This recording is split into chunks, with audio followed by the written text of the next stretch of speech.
What up, boys? We are live. Let's see. Should be kicking off right now. I think we're just starting up. Here we go. So the teller checking in for MMA live discussion. As I've been telling a lot of you guys, it's going to be going down every Thursday, 8 o'clock, 8 p.m. Eastern time. We'll be doing a live breakdown of whatever event is on the horizon. In this case, we got UFC 249 coming up this Saturday. I know you guys are just as eager for that fight card as I am. We hadn't had fights in a long time now.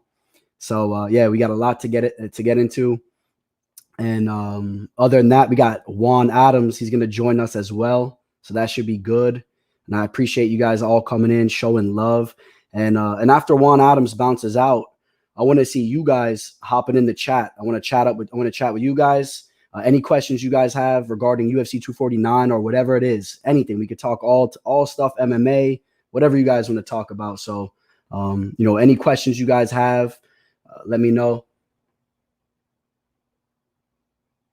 After I knock out Smiling Sam, I'll knock you out too, Juan Adams. Never mind. He got cut. Oh, damn. Shots fired. Ryan Spann in the chat.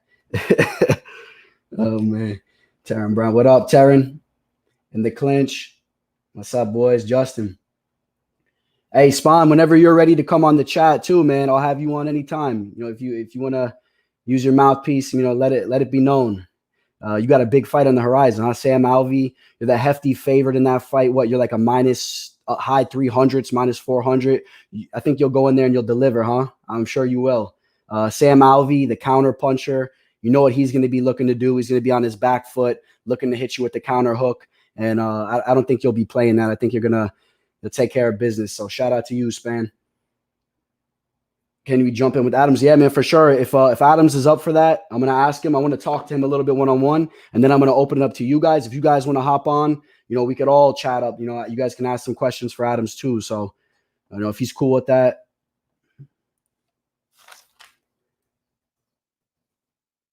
And he should be coming on here in a second. Yeah, man, UFC 249, hell of a card, man. I'm super excited for the Dominic Cruz-Henry Cejudo fight for sure.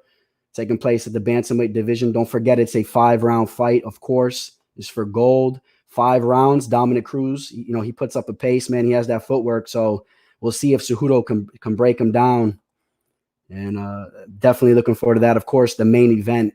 We don't even need to go on about that, man. The main event is going to be crazy.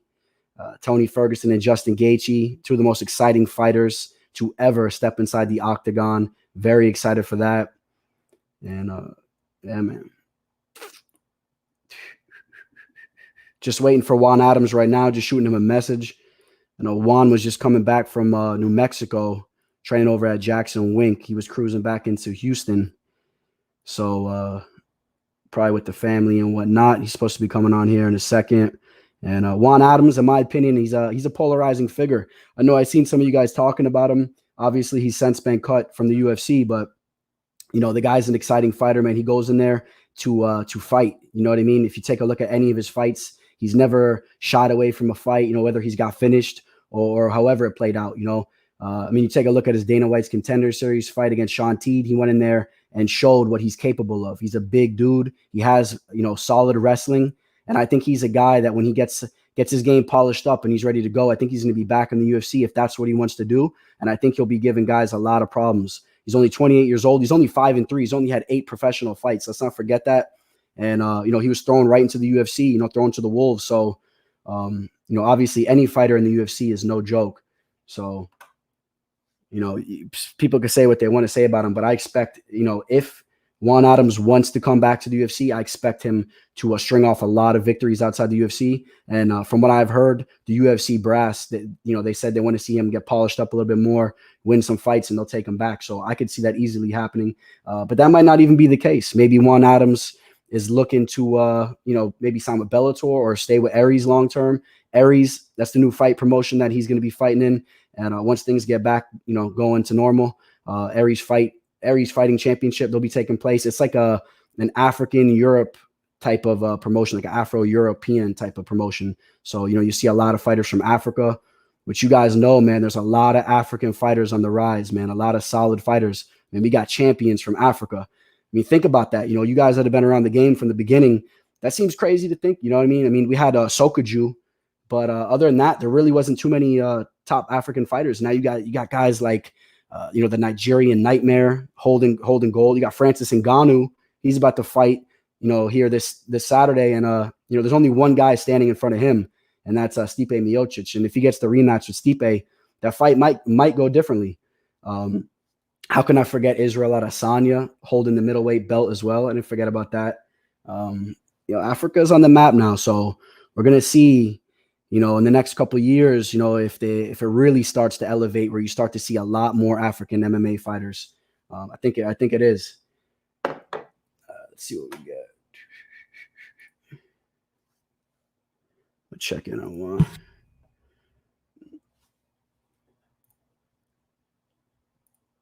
Might have got stood up by big old Juan. Let's see. I'm gonna shoot him an Instagram video chat. Let's see what's taking so long.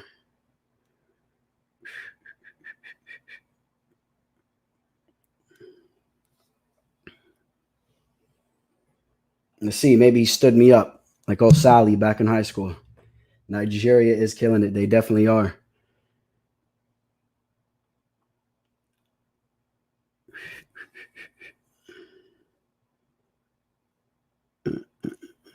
Otherwise, I'll start having you guys hop in if he's going to be delayed. Maybe he'll hop in towards the end. I know he was just pulling in to Houston, so I know his family was waiting for him and whatnot, trying to figure this out. But I'm going to open up the chat to you guys here in a second, if that's the case. Let's see. All right, I guess we'll move on for now. He'll meet up with us. Jorgen De Castro is African. No, he's not. Is he? I thought he was from Panama. I'm not sure about that. I have to double check that. 1 second, guys.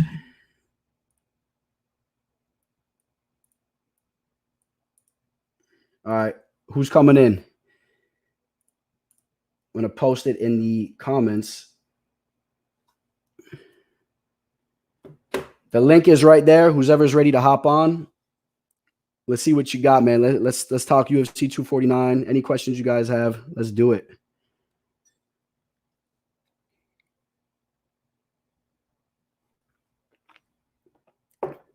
Justin Jr., you want to hop in? You got a video or what, Justin? You want to show your mug? There he is. Yo. What up, Justin? Nothing much. Yeah, what's going on, man? You excited for UFC 249 or what? Yeah, I got a couple friends fighting on it. Alexi, of course, and Sam Alvey. I'm rooting for them, but I think they're gonna lose. I'm rooting for them though. Yeah, those are tough fights for both of those guys, huh? Sam Alvey take on Ryan Spahn. He was in the chat earlier, and that's probably just a troll, right? Maybe, I don't know. I don't know. Maybe it's probably a troll. I don't know, but if it's the real Ryan Spahn, just email me if you want to interview. Who knows if it's the real one? Maybe. Never know these days. You're right, huh? A lot of trolls out there. But yeah, man. Saturday we got the fights going down, and what fight are you most looking forward to? Alexi Oleinik fighting and Sam Alvey. Yeah. Yeah, that's a solid fight. How do you see that playing out? I see, of course, like you said, Sam Alvey. I watched some tape. He's very flat-footed, and he looks for the counter right hook. I think Ryan Spahn's gonna KO Alvey in round 1, and but I hope not. I hope Sam Alvey wins, obviously. But and Alexi Oleinik versus Fabricio. I actually saw on Alexi's Instagram page a couple days ago, where it looked like one of his partners or sparring partners or whatever was imitating the kind of like the spider kick that Fabricio does. So who knows? Maybe Fabricio comes out with that spider kick like he did against Travis Brown. Alexi catches it and takes him down. But I see it like, Alexi has an awkward striking style. He But does, for sure. I think Fabricio is a better striker and a better grappler. I think Fabricio is going to be excellent at defending the submissions. And, Alexi's hard to submit, so I think Fabricio is going to TKO Alexi in the second. I tend to agree with you on that. I think if the big question mark is, Verdum hasn't fought in a long time. He's coming off the failed drug tests. He's up there in age, but he should be a lot more athletic out there, more fluid on the feet. He should be too quick for Oleinik. Yeah. Quick note, Juan Adams just shot me a message. He's about to be hopping in here in a minute. He's not here yet, but as soon as he does, we'll throw him on. And of course, we'll open up the chat to you guys again after he leaves. But yeah, just to touch upon that fight some more, man. Fabricio Verdum, some big question marks. I'm excited to see how that fight goes because I think the line is a little bit off in my opinion. I think that Verdum, on paper, he should, be more athletic. He should be more fluid on the feet, but he's been knocked out recently. I believe he was knocked out in his last fight or the fight before his last fight. If Oleinik clips him, he'll put him out.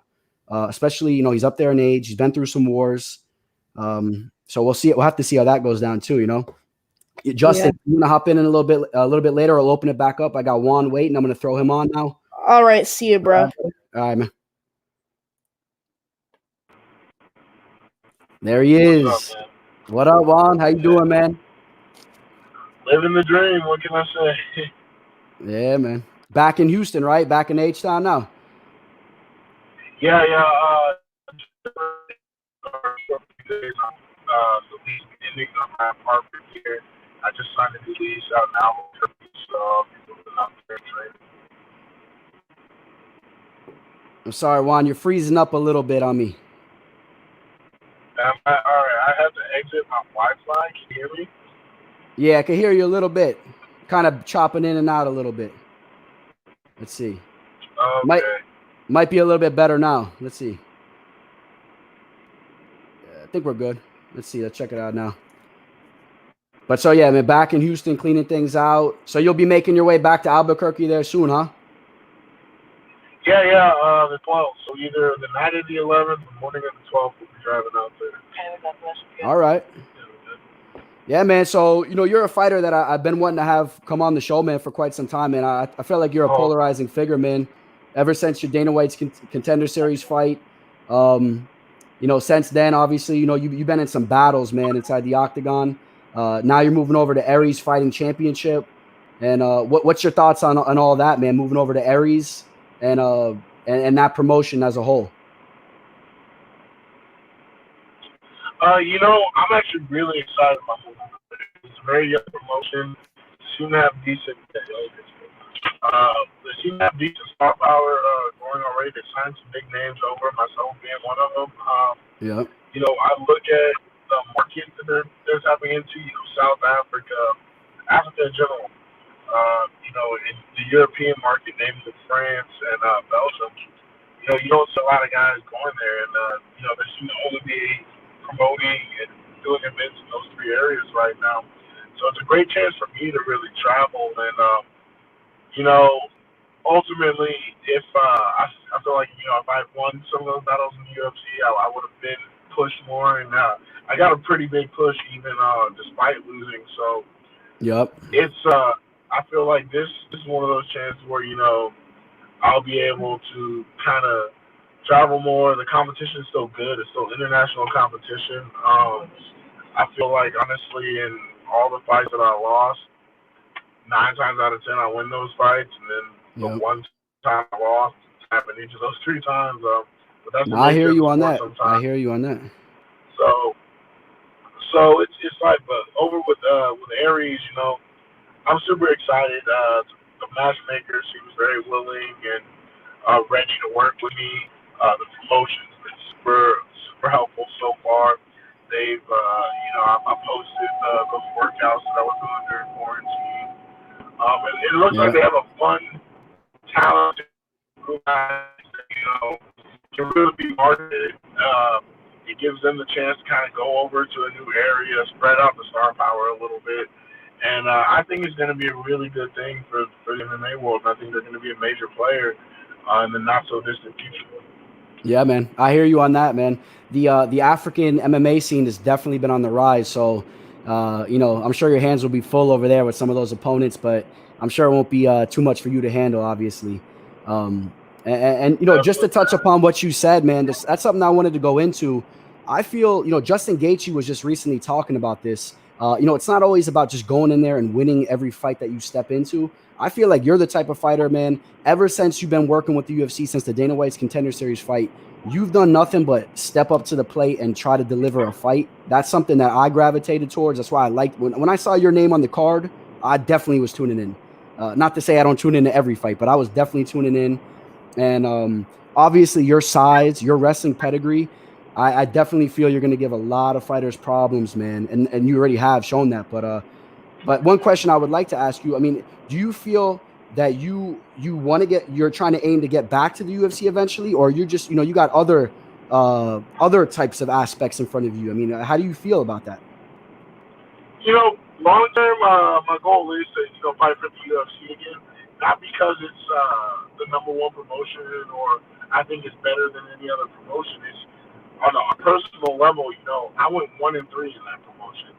I want to get in there and at least finish 3-3, or 4-3, but in it with a winning record and leave on my terms at that point. But that's long term down the line. If that happens, great. If not, it's just one of those things, one of those L's in life I'm never gonna get back. But short term, there's a lot of money to be made out there in other promotions. There's a lot of different ways to build a brand in other promotions. And who knows, man, in 5, 6, 7 years, I might not even be fighting. Better opportunities might come up. That's true, man. Right now, I'm doing this because it's one of those rare moments in life, in a young man's life, where it's something that, I do still want to do. I do still love training this. I'm in a new environment over at Jackson Wink, and it's really just rekindled my love for the sport and just talking with minds like a Greg Jackson or a Mike Winklejohn, Joey Senor, Brandon Gibson. Those guys out there, plus the other athletes, the other fighters there, we're really building more of a camaraderie there, and it's really made me kind of fall in love with the sport again. And the first time I'm happy training again. So it's one of those times where I get to make my living doing something that I'm passionate about, that I'm happy with. Later on down the line, something comes up to where I'm making a better living doing that. I might not be as passionate about it, but if that opportunity comes up, I owe it to myself and my family to take it. But it's right now, like long term, all I'm seeing is fighting at least for the next 5 years. After that, I'll revisit it. I try not to plan too far into the future anymore because that was actually a big cause of a lot of the mental health stuff I was dealing with. Planning too far into the future was giving me a lot of anxiety, and then I'll be filled with depression and not reaching those goals and feeling like those goals are too far postponed or delayed now. So, I'm taking it, short windows here, looking at each thing. Right now, they're saying I might be able to fight in December if the promotion's up and running again by then. So that's what I'm looking forward to. My timetable is December. Gives me a little time to relax a little bit on the diet, focus more on, just on everything, doing it for enjoyment right now. Then when it gets to, right now we're in May, when I hit August, that's when we tighten everything up a little bit. Then again, once we hit October, we tighten up a little bit more. Time to fight time, I'm a completely different animal. And that's how we're approaching it right now. So, and I know if I take each fight like that, it's only a matter of time before, these bigger opportunities show themselves. Right now, I'm just so happy to have the opportunity that I do have with the interviews.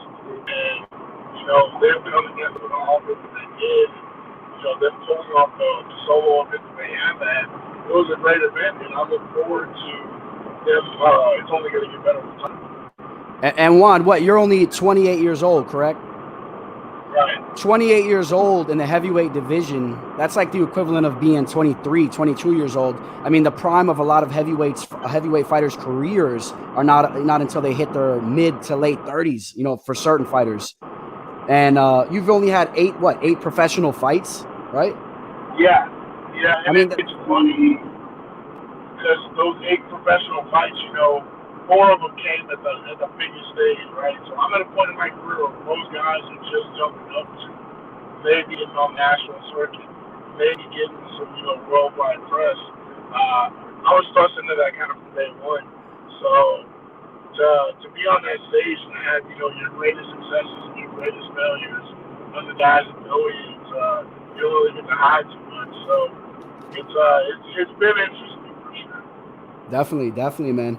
So I know you had a little bit of a football career, I guess you would call it, huh? So you were a stud athlete in high school. Would you refer to yourself as a stud athlete? What kind of high school person were you? Were you the class clown, the troublemaker? What were you, the jock?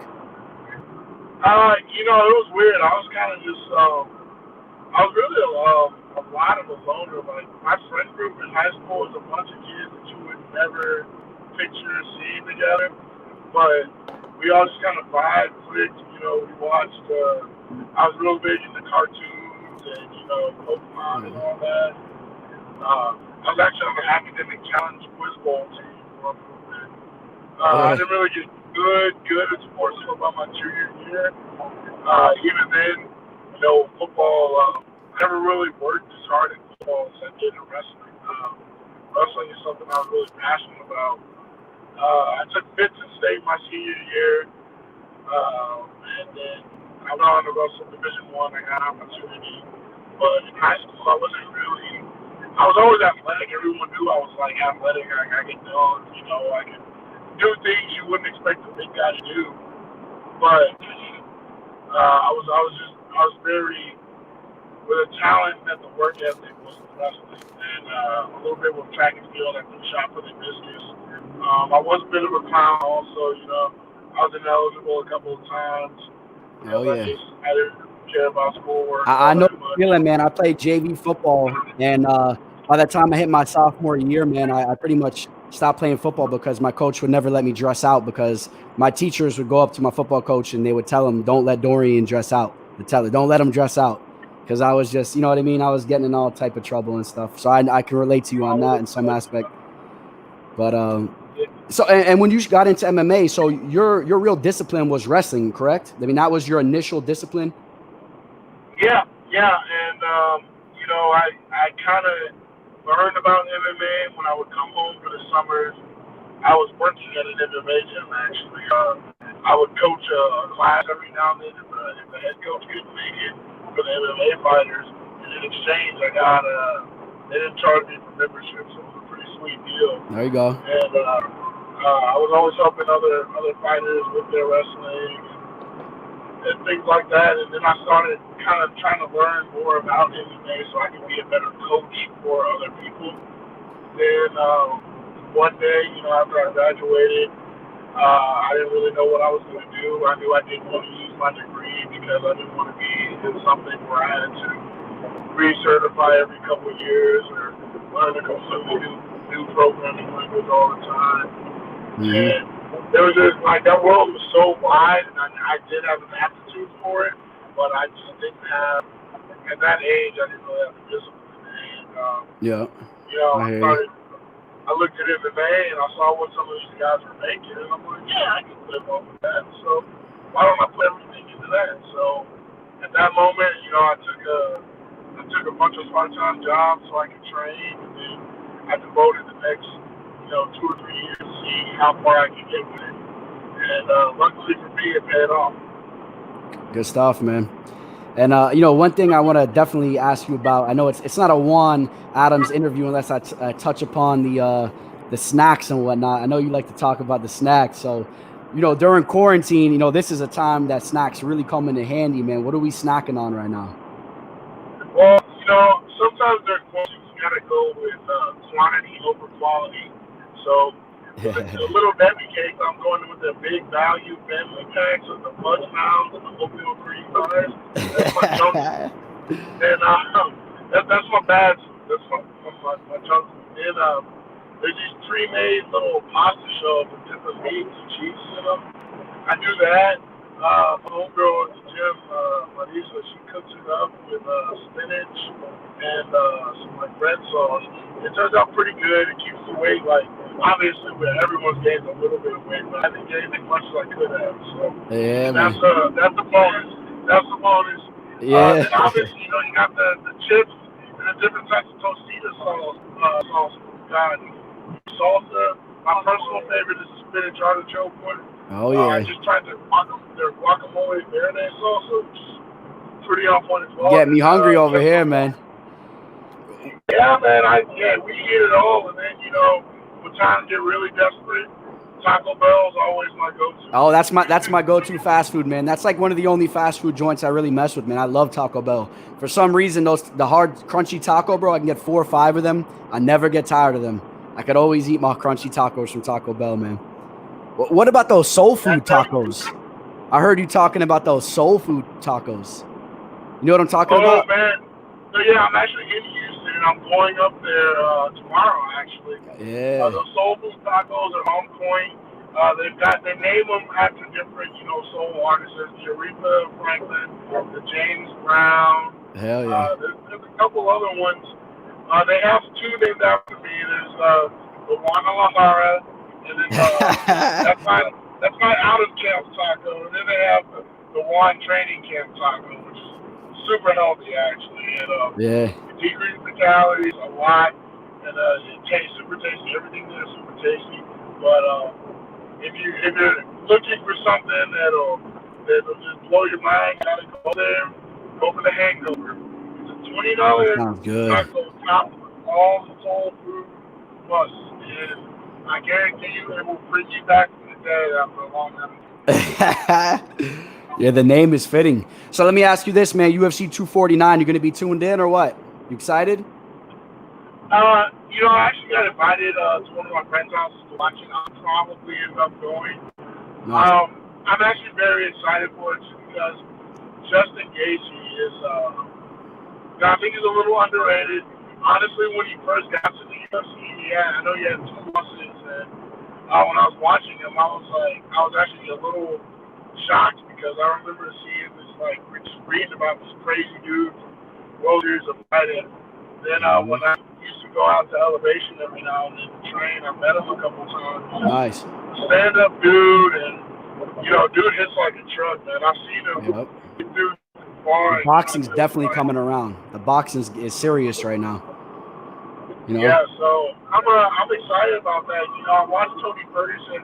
I've always been a fan of it. I think he did a couple of crazy interviews, and I just it piqued my interest. And then seeing the guy, he's a little out there, but he's the funny, cool kind of out there. I like it. Yeah. It's So I want both of those guys to do really well. I do see. But you're pulling for Gaethje, huh? Yeah, I'm pulling for Gaethje because I won't ever pick against Elevation. I'm the worst guy to take fight pick advice from because I always pick my friends. I always pick people that I'm trained with. You got to follow the teller, man. You got to be tuning in, man. I'm the #1 MMA capper in the game. So do you dabble at all betting on MMA or no? I try not to bet. I noticed from a young age, I've got kind of an addictive personality. So I try and stay away from a lot of vices, Okay. I limit my drinking to a certain amount per week. The only thing I really indulge in is video games and I'm logged over 100 hours playing Pokemon. So all right. So I know you got your nickname, the Kraken, from so yeah, you got to stay away from that Kraken, huh? That was your go-to, right? The Kraken rum. Yeah, that was my go-to in college. That was my go-to out of season. When I wasn't wrestling, my roommate and I were going through a handle of Kraken and a handle of Blackheart every week. Ooh, that rum, man. You love that sugar, man. Yeah, but we didn't do it until we both knew we were graduating. We had the grades to graduate, so it didn't matter at that point. So, all right. But yeah, dude, I love the sweet drinks. I love the girly drink. My typical night is I'll start it off with a Cosmo, then I'll do an old fashioned, and then from there it's just Kraken and Dr. Pepper, my favorite. I'll settle for Coke, and that's how I finish the night out. Nice, man. All right, man. I don't want to keep you too long. I don't know if you're busy or whatnot. One question I definitely wanted to ask you: who are some of the fighters that you really modeled your career around? You know, who were the fighters you looked up to? Maybe even a fighter that you always envisioned yourself maybe stepping into the octagon and fighting one day. Who are the fighters you looked up to? You know, but I always really looked up to Alistair Overeem. Okay. It's funny why though, because like I was a little chunky in high school, and I always wanted to be like ripped. So I wanted to look like Overeem. And you got to eat that horse meat. You got to get on that horse meat. Yeah. You know, it's not God's plan for it to happen, but I'm gonna try. You know, I'm gonna try. I'm gonna keep pushing. The other guy, Curtis Blades, actually also. Oh yeah, man. He's actually a good friend of mine, but we were managed by the same guy at one point, and I always thought that, you know, one day him and I would face each other, and I was always like, really, that's one of the matchups that I never really saw clearly, you know, who would win at that time, because him and I were good friends. We had a pretty similar style. My style has obviously changed, and he's, you know, probably next in line for a title shot. Yeah, man. So he was another one, just a guy that I always looked up to, because he always seemed to get the job done. So there was him. Carter. I looked up to Anderson Silva. I think everybody looked up to Anderson Silva at one point, just because he always seemed to do the coolest stuff. Yeah. So those you know, it's funny you bring up Curtis Blades, man, because just to touch upon that a little bit more, Curtis Blades, what he's done inside the octagon, he's a fighter that I see a lot of similarities in you. I really do, man. A physically imposing fighter, you know, a big man in there, you know, almost, you know, a guy like you that's cutting down to 265, and a guy that has a very solid wrestling pedigree, man. You know, and I that's what I expect to see from you, man, a lot moving forward, man. I expect to see you dominating guys like you have, man, like you did to Sean Teed. I believe his name was Sean Teed. The way you handled him, man, that after that fight, I don't know if you knew this, man, every fight that you stepped into, pretty much after that, you were a heavy favorite, a big-time favorite, man, like, you know, up in the minus 300s, and it's because people were put on note, you know, of what you bring, what you bring to the table. You know what I mean? And, you know, your first fight was with, what's his name, man? That was an excellent fight, man. Super entertaining. The Mexican fighter, Chris De La Rocha, a very exciting fight. The Arjun Bueller fight could have gone either way. You know what I mean? A super entertaining fight that could have gone either way. One thing I would like to see from you, man, and I'm sure, you know, I'm not a coach, and I know you're training with the best of them. I think when you get a little bit more disciplined and you narrow in on that wrestling, man, I see you running through guys, like point blank. I really do, man. I see you running through fighters continuously. So I'm excited to see you, man, and step into the cage or the ring or whatever it's going to be. Is Aries fighting? Do they use the ring or do they use the cage? They do use cage. I'm not sure if it's an octagon or not, but it's very similar. You know, they're all pretty similar. Yeah. So Aries is, I mean, it's just a super cool organization. Even the name, you know, Aries, and I heard it, I'm like, oh, God of War, but it's yeah. So different. So, I'm excited to see you in there, man. I'm very excited as well. You know, there's been a couple guys over there that my fans are telling me, calling me out. I'm just like, I don't know. You ain't worried about that, yeah? I'm just trying to get in there, you know. I want to get back in there. So can I ask you this? As far as Aries go, what kind of contract are you on? I mean, is it like a fight to fight? Are you stuck with them for a certain amount of time? How does that work? I signed a 4-fight contract. Okay, so you can't leave for 4 fights. No, it's an exclusive contract. Okay. You know, we had a few offers, and for me, it wasn't just about getting wins. You know, I really wanted to test myself again, and I wanted to travel the world, and that's what the promotion offers. And, you know, definitely. For me, a big thing isn't just, you know, the money. It's going to be worth it for the staff, and I look at, you know, how we interact with emails, how those staff's social media profiles interact with my social media profiles, how we all communicate, how they communicate with my manager. All this stuff plays a really big role with me because at the end of the day, you know, not only do I want to fight, but I want to go up there and I want it to be a smooth operation. I like things supposed to move. I I want to be run professionally. And I want to have a Yep. cordial with everyone involved. No, I hear you, man.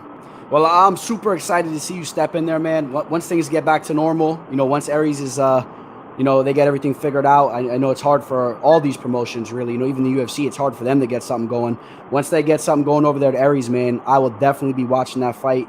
I don't know how I'll be watching it. Maybe the teller will be illegally streaming it like I do, but I'll be watching. That's for damn sure. I don't know where they're televising those fights. They're on UFC. They're on UFC Fight Pass. Oh, that's it. Then I'm watching it there. All right, there we go. So, yeah, definitely. I'll be watching. And, yeah, man, I really appreciate you, man, coming on, man. Anytime that you want to come on the show, you actually, just so you know this is the first episode of MMA Live Discussion. So, man, you hit it off with me over here in the first episode. And if anytime you want to come back on, you're more than welcome. I'd love to have you on anytime you want. Awesome. Thank you. All right, man. And I appreciate you coming on, man. Enjoy Houston. Enjoy that barbecue, man. Get some food out there. And be safe, man. For sure, brother. You have a good one. All right, Juan, the Kraken, man. Good talking to you, brother. Later. All right, guys, there it was, man. Juan Adams, the Kraken. That was good, man. 36 minutes with the Kraken. Mark my words, man. I've been telling you guys, Juan Adams is going to be a guy, and now you heard it from him. He does want to come back to the UFC. He's going to be a guy that's going to come back to the UFC. 28 years old. He's only had 8 professional fights. He's a guy that's going to go over to Aries fighting promotion, and he's going to go in there and he's going to wreak havoc. He's going to wreak havoc, and he'll go 4-0. Mark the teller's word on that. He will go 4-0, and then after his contract runs out, he'll probably be around 30. He'll be about 31, 32 years old, and I guarantee the UFC will give him another opportunity to come back because the word is they told him go get some more experience and then come back, and he'll come back to the UFC. He'll be 32 years old. He'll be in the prime of his career. He'll have had 4 years more to train with Jackson Wink. You know what I mean? Think about that. Training with Jackson Wink. He's over there in a dorm training with some of the best fighters, on planet Earth. This guy is a physical specimen. And I'm telling you, expect to see Juan Adams come back and wreak havoc. So, now that we spoke with Juan Adams, man, the chat is open to you guys. If anybody wants to come in here, chat it up with the teller, man. You're more than welcome. That's what this show is all about, man. MMA live discussion. If you guys want to talk about anything in regards to UFC 249, the teller is here. You could ask me about any particular fight, and I'm all with it. I'm going to copy the link here again, and I'll paste it in the chat. Here we go. If anybody wants to join, man, there it is. And like I said, man, this is going to be a show that is it's going to be going down every Thursday, pretty much 8 p.m. Eastern time. If anything changes, I will let you guys know. But it's going to be going down 8 p.m. Eastern every Thursday. I feel like that's a good day. You guys let me know what you think. If you think Friday is a better day or Wednesday, let me know. But I think Thursday is a better day because once things get back to normal, sometimes, on Friday nights, the teller is out on the town. So I'm not here to do a live video. But I think that Thursday is a perfect day because we start to get things in order for, what bets we want to lock into place for the fight card that's taking place Saturday. Friday, we have the weigh-ins, of course. So, there's already enough stuff going down. Let's read some of these comments, man. I'm sorry, man. I've been chatting up with Juan Adams. I didn't get a chance to really read a lot of these. What's your prediction in Ngannou and Rosenstruck, man? That's I think that's a fight, man. It's a firework type of fight.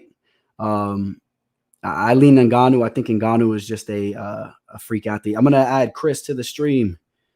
What up, Chris? Yo, what's good? What up, man? Yo, man. What's up, man? UFC 249, man. You know what fight I'm looking most forward to? What's that?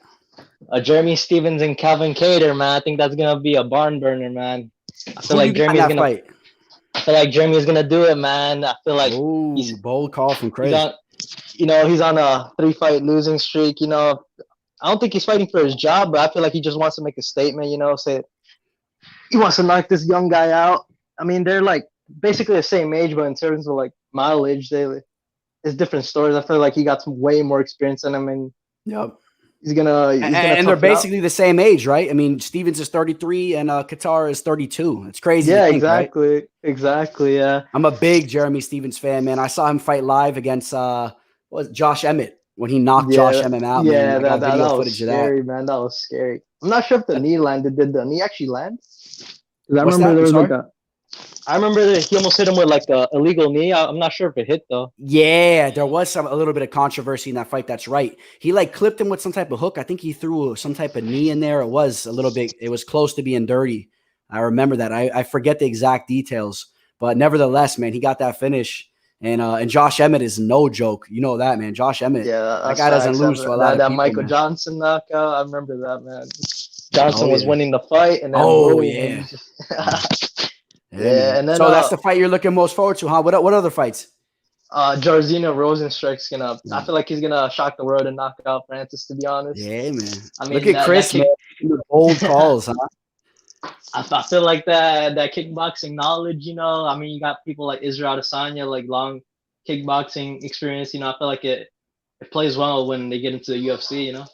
Yeah, definitely. I definitely agree with you on that. Nowadays, especially because it even seems like we're getting to a point where you get these guys that are excellent strikers and they're able to go to these gyms and they're able to learn takedown defense so quickly nowadays. You know what I mean? The training, the coaches that we have out there nowadays, it's really at a high caliber.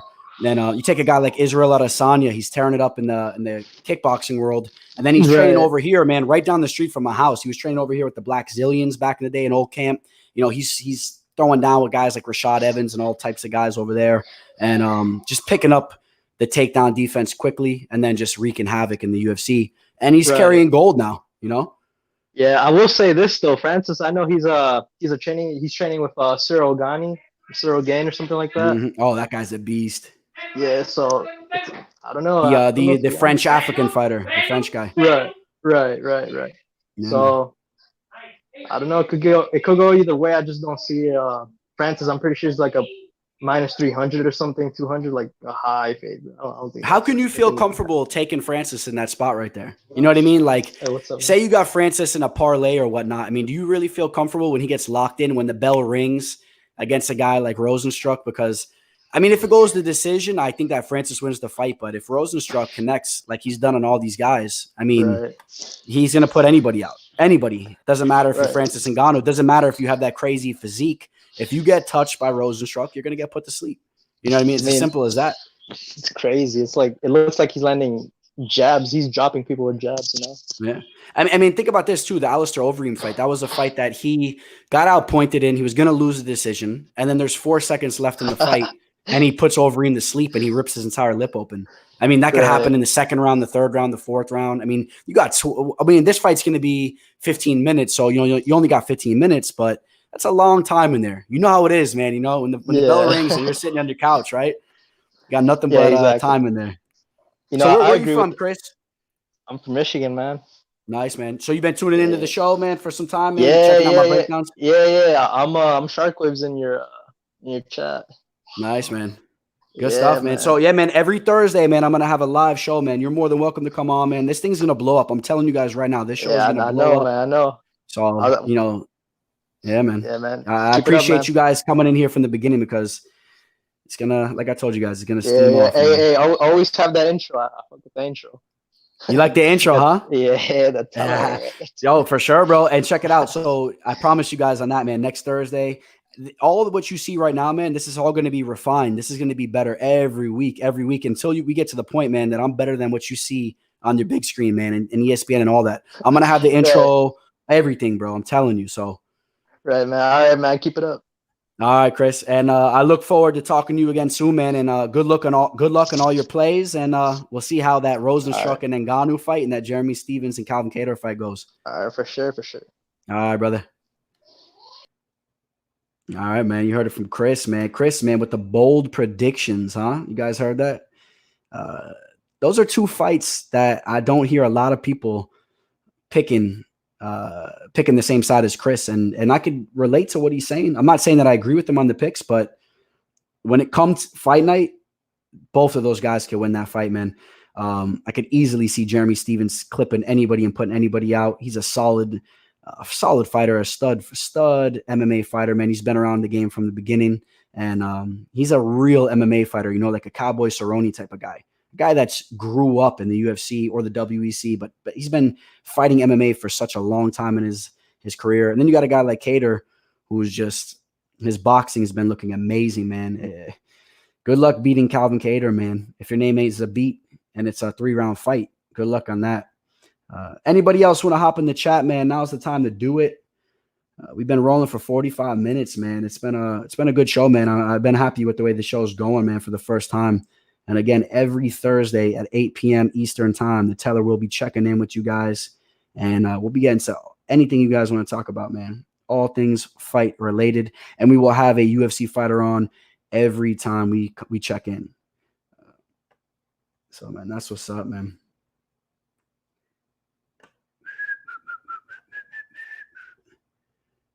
About 8:45 over here, man, Eastern time. I hope all you guys are being safe out there, man. I know things have been hectic, and I know that when Saturday comes around, the fights come back on. I know you guys are going to be pumped for that, man. I think that if you guys are anything like the Teller, I know that you guys are going to be just zoned out from all this real world stuff for at least 3 hours or whatnot, however long the fight card lasts, 4 hours. We'll be watching the fights, and things will be excellent. So Saturday is the day. I mean, what do we got? It's Thursday night, Friday, Saturday, man. We're right there. We are right there, man. The MMA fortune teller. What up, big man? Glad to see you streaming, brother. What's up, Jeff Cohen, man? I appreciate you tuning in, man. I appreciate all you guys. Redneck Truth Spouter. Juan, where are you at now, Buck? Seen you live in San Antonio, Texas. Was not happy with the early stoppage. Can't wait to see you kill again. Yeah, man. That was a tough fight, man. I think I know what fight you're referring to. We touched upon all that, though. Juan Adams, he will get things, going over in Aries Fighting Championship, and he'll start to get his career back on the map, and he'll be back in the UFC within the next 3-4 years. Mark the Teller's words on that. That's a minus 200, minus 300 type of play. Juan Adams, the Kraken Adams will be back in the octagon in relatively a short time. If you believe 3 to 4 years is a short time, depending on how long you've been on this planet. The Teller's been on this planet for 31 years. I'm getting up there, so 3-4 years it's flying by now, man. These days are flying by. I don't know how you guys feel, man, over in quarantine, man. These days are flying by. The best week is coming up. 3 fights in the 7-day span, man. That is damn straight. We got 3 events. And don't forget, man, the Teller, he will. Let me mess with this real quick. Excuse me, guys. Yeah, the Teller will be putting out his breakdown for the other 2 events that will be taking place that Wednesday and that the following Saturday. So that will be the 13th and the 16th. The Teller will get that fight breakdown video out to you guys relatively shortly, so you guys can take note of that. It will be out there for you guys that are looking to lock your bets in. Michael Rosa, how do you think weigh-ins go tomorrow? Yeah, man, that's interesting. So everything I've seen as of recently, man, looks like everything is going smoothly. I know they've been doing the test, man, for the COVID, sticking stuff up people's nose. I haven't heard any bad news. It looks like it's all good, man. Everybody's good. Weigh-in should go good, man. Everything I've heard, man. I heard that the UFC brought individual saunas to the location, man. So all these fighters have their own little personal sauna. I don't know if it's like those little saunas that you kind of, wraps you up or whatnot, but I mean, they have formidable equipment to make the weight cut. So I don't see any reason why any of these guys have trouble making weight. I mean, they can go outside, they can run. As long as they don't have any injuries, there's nothing preventing them from making weight. So I think weigh-ins will be fine. I don't see any issues. And if you do see any issues, it's going to be from the type of fighters that we've seen issues from in the past. It's not going to be because of the situation. If these guys are professional and they were doing the things that they should have been doing, then there's no reason why they shouldn't make weight. So I think that's all good. We're all good in that. Vittori minus 150, man. That is a play. Look at this in the Clinch TV, man. That is definitely a play. that the Teller is keeping an eye on, man. Vettori is a guy that if you look at the Teller's track record, Vettori is a guy that the Teller has notoriously bet on. He's a fighter. I feel that he possibly won that Israel Adesanya fight. It was extremely close. I think that he could take out anybody. I would love to see him get a rematch with Israel Adesanya down the road. And he's obviously the real deal. I mean, you don't see a lot of guys go in there with Israel Adesanya and fight him the way that he did. So, yeah, Marvin Vettori is the real deal. I just saw him fight live. I believe it was his last fight. I was there, man. I have video. If you check out my Instagram, MMA Fortune Teller _ I just posted a video. If you go a couple posts back, you could see Marvin Vettori, man. He walked right by me, almost smacked him in the head. So, that's how the Teller gets down, man. When these events go down, bro, I'm there. So, and that's another thing for all you guys too, man. When things get back to normal, for those of you guys that are going to these events, man, the Teller will be traveling to all these events. I'm going to be going to a lot of events. So if you guys are about the same type of life as the Teller, man, we'll catch these events, man. We'll make it a profitable event together, man. We'll have our bets locked in, and we'll be doing our thing. Ian Rodriguez. Is there money on the Hardy fight? Sorry, in case you already spoke on it, I'm just jumping on the stream. No, it's all good. I really haven't spoke on the Greg Hardy fight really whatsoever, so I'm glad that you bring that up. If you guys check out my fight picks, I'm going with De Castro. So I'm not going to say whether it's the type of fight that I'm really going to have a bet locked in on, but I don't feel comfortable taking Greg Hardy at this stage, especially anytime that he's going to be a favorite. Anything minus 200 and up, unless it's against the right opponent. I think that De Castro is a solid fighter, and Hardy he's been proven now to have constant mental errors in there when he fights, man. You saw him use the asthma spray that one fight against Ben Saucely. That was a fight that he should have cruised into victory. And he was scared to engage against Saucely as well. The Alexander Volkov fight, you see what happens with him when he gets matched up against a formidable opponent, a top-tier opponent. He gets outclassed, and that's okay. No shame in that. Greg Hardy is new to MMA. He was a football player. He's a stud athlete, so no shame in that. But this guy, Yorgan De Castro, he's doing his thing, man. This guy, he's 6-0. He's training down here in South Florida, and, he's short for the division, but he's a skilled fighter. Watch out for the leg kicks. And watch out for the hands, too. I mean, you saw him against Justin Tafa. He'll put you to sleep. Alton Meeks, you saw him work the legs. I mean, this he's a skilled fighter, and he's a big boy. So, the thing is, if you really look at it like this, De Castro is not a Ben Saucely. And you saw the Ben Saucely fight. He was walking Hardy down. What happens if De Castro comes in like I expect him to and starts whipping leg kicks and he starts walking Hardy down? Hardy is going to need to engage. He's not going to be able to just use that athletic ability just to run around and outpoint him. I don't see that happening. These guys are going to engage. It's a heavyweight bout. So I'm going to take the dog, man. I think the value's on De Castro, at least. That's how I feel about that. Again, man, anybody that wants to come in, I'll post it once again, man. Anybody that wants to come in here and chat it up with the Teller, man, come join the stream, man. Ask a question in person, man. That's what this is all about. If you guys are camera shy, you can leave the little icon and you could just talk, and it just makes a little pushes out the image. But anybody that wants to hop on, man, chat it up. We'll check out the other questions. Bro, I don't know how to connect to the video chat. Will Salinas, I just posted it right there. So it's there for you, man, right at the bottom of the chat. No problem, Ian, man. And enjoy those fights, man. And again, tune in, man, every Thursday. We're just getting rolling right now. But I would love for one of you guys to hop on, man. I would love to have a conversation with any of you guys.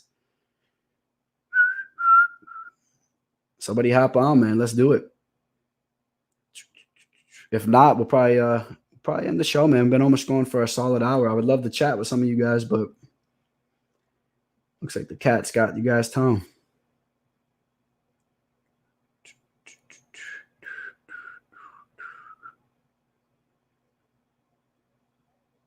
Hey, man, I appreciate you guys tuning in, man. It's been good. Hey, man, are you going to do a prediction for May 13th and 16th? Yes, I am, for sure. I was just talking about that here not too long ago. I'll have those videos out to you guys very shortly, probably even tomorrow. I'll probably have the 13th card up by tomorrow. Probably start working on that. And, yep, and the 16th card will be coming out right after that. Pay me all your lunch money. They don't. All right. Yeah, man. You know what? A fight that I definitely want to talk about. You know, yeah, man. Let's keep it going.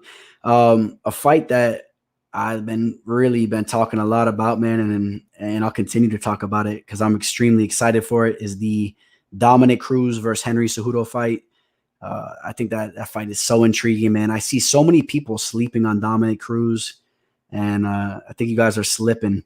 Don't get me wrong. You know, Cejudo is he's a triple C, man. He's a triple champion, but you know, if you're grabbing him at the line where he's at, man, good luck. It could hit, it might hit, should hit, right? But it might not hit because Dominic Cruz is as professional as it comes. This guy has only lost to 2 fighters ever in his career. And one of the guys that he's lost to, he beat him twice after that. And of course, you know, Hall of Famer and Uriah Faber. Then he lost to Cody Garbrandt, you know, a young stud who was really in the prime of his career, what it seemed like, because he's taken some steps back. But Cody, when he was doing things, man, Cody was really doing things. So, you know, don't sleep on Dominic Cruz. Extremely professional. He looks to be in great shape for this fight. I expect him to go 5 rounds easily all day. Watch the footwork. He's a big fighter in there, man. He's going to be a lot bigger than Henry Cejudo. People are sleeping on Dominic Cruz's wrestling as well. Remember that, man. This isn't a typical MMA match. This isn't an Olympic wrestling match, man. This is an MMA wrestling match. So Dominic Cruz has the footwork, man. He's in and out. It's hard to get in on those legs. And he's the type of fighter, man, he's going to get takedowns on you. You saw him take down TJ Dillashaw. Not a lot of guys take down TJ Dillashaw. Remember that. He's going to be a lot bigger than Henry Cejudo. Not saying he's going to be taking him down, but I think he stuffs the takedowns. So don't expect Henry Cejudo to go in there and blanket Dominic Cruz. And, you know, you put some money on Henry Cejudo and you feel all comfortable. You got the gold medal wrestling behind you. It ain't going to go down like that. This is going to be a striking war. And if you feel comfortable taking Henry Cejudo, you know, striking against Dominic Cruz, a guy that has footwork similar to Muhammad Ali, you know, laugh at that if you want, man. Seriously, look at the footwork that Dominic Cruz has, man. That guy is so skilled with the striking. You know, the hands are nasty too. It doesn't knock a lot of people out, doesn't get a lot of finishes, but when it comes to that 5-round decision, good luck outpointing him on the feet. So, and that's what you're banking on. So, you know, just something to think about, That's what the teller is here for. And Cruz don't stand around like Marlon. That's damn sure, man. He does not stand around like Marlon, sitting there like Marlon Moraes, sitting there eating knees, right? Sitting there. What was he doing? Sitting in the clinch. It's like he got shook, man. He froze up, man. It was like the second round. It wasn't even like he should have been tired. You know what I mean? Like things weren't even that. It wasn't like it was the 4th round. You could say, oh, Marlon Moraes, you know, he's jacked up. Maybe all that muscle mass started to get to him, and you know, he started to gas out. Because if you really think about it, it was the beginning of the 2nd round. All of a sudden, he's sitting in Henry Cejudo's clinch, just eating knees. He froze up. I think that was a little bit of a mental breakdown as well. If you ask me, I think that was a little bit of a mental breakdown. And I've never seen Dominic Cruz really have a mental breakdown.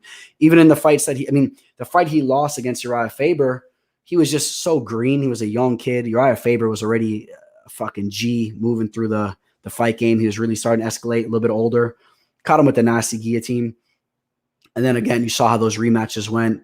The Cody Garbrandt fight, you know, Cody Garbrandt, his striking smooth, man. And that fight, he came in there with the right game plan and he was fluid on the feet. And that type of Cody's going to give a lot of guys problems. Cody's only problem as of recently is all of a sudden he's a brawler. You know, he wants to go in there and brawl and his chin gave up on him. Oh, we got Will Salinas, man. We're going to add him to the stream. What up, Will? Hello. What's up, brother? How you doing, man? Good to see you, man. I always see you on the chat and whatnot, man. Good to see you logging in. Hey, great. Yeah. This is my first time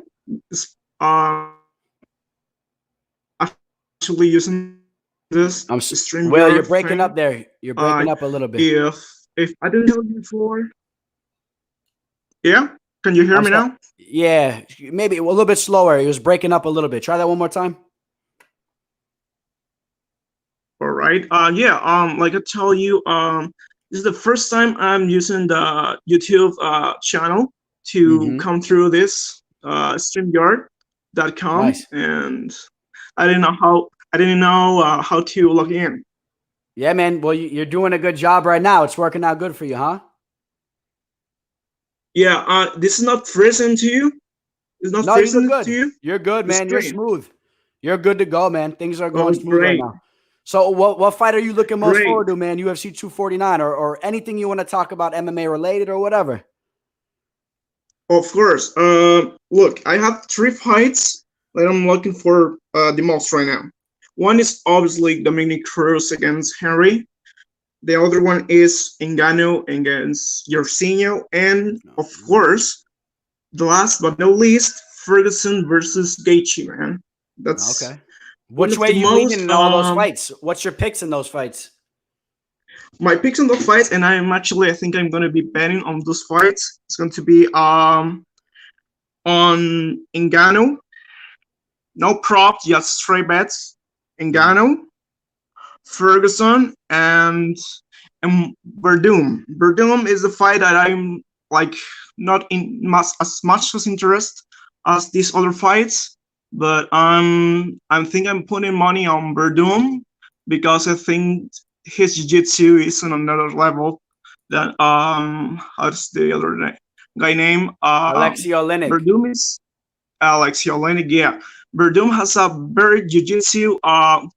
His jiu-jitsu is on another level, man. And I think that Verdum, even with this time off, I think Verdum can get it done this time.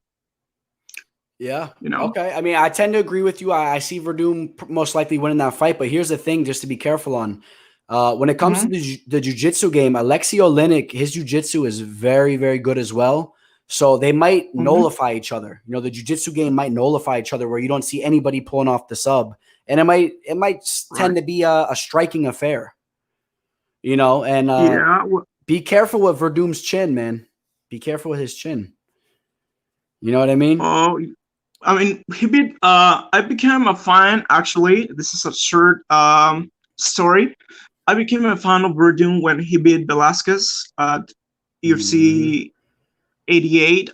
In Mexico City. Mexico City. Yeah. Oh yeah, man. That was pulled off the guillotine. 2015. Hello? Yeah, I can hear you. He pulled off the guillotine in that. of course. I mean, I saw that fight like 10 times already, and I think that Verdum was actually beating Velasquez. I remember like 2 from 3 rounds in total. I think that he got the submission of the 3rd round, and the first round obviously goes to Kane, and the other 2 and 3rd round goes to Verdum because the high level of the high level of Mexico City and all this the place the where altitude, the man. place, The altitude was taking really giving it to the fighters, man, for their cardio. A lot of them are gassing out. yeah, for sure. of course. And I'm super excited to see Verdum. You know, he replies me sometimes on Instagram, and you know, I'm just acquired last year recently the UFC 3 on PS4. I was playing like all afternoon of that, and yeah, I play UFC 3, man. I play it on Xbox Live. I was gonna say it's a shame because we could have locked horns online, but it's probably better off we didn't because I don't think you want to step in there with me, man. On the UFC 3 game, I don't lose much.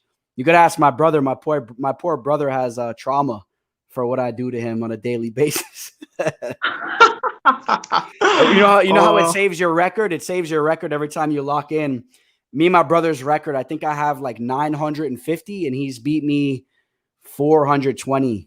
I mean, and nowadays he barely could even beat me. I got to give him a way better guy. Yeah, well, I'm passing the story on that game. Actually, my favorite game is football, FIFA 2019, and yeah, I'm just playing in this quarantine. My daily routine is play football and play UFC and watch some Netflix. Good stuff. And obviously, staying safe. Well, I'm on my home right now, and just to finish with the fights in UFC 49, I like to tell you, Cruz. I saw the fight with TA like a few years ago when he came back and and get back the title from TJ Dillashaw. Oh, okay, okay. Which, okay, and that fight was incredible. Let me tell you, that fight was very close. It could really go to TJ as well, but it went to Dominic. Yeah, and yeah, I just rewatched that fight 2 days ago. I just rewatched the whole fight. I think UFC, their YouTube, they posted the fight for everybody. I just rewatched the whole fight. Yeah, I didn't realize that UFC downloaded the fight. Yeah, it's on YouTube. You can watch the whole fight on YouTube. So who did you have winning that fight? Who do you think won that fight? I don't see, like Cruz getting KO'd or TKO'd.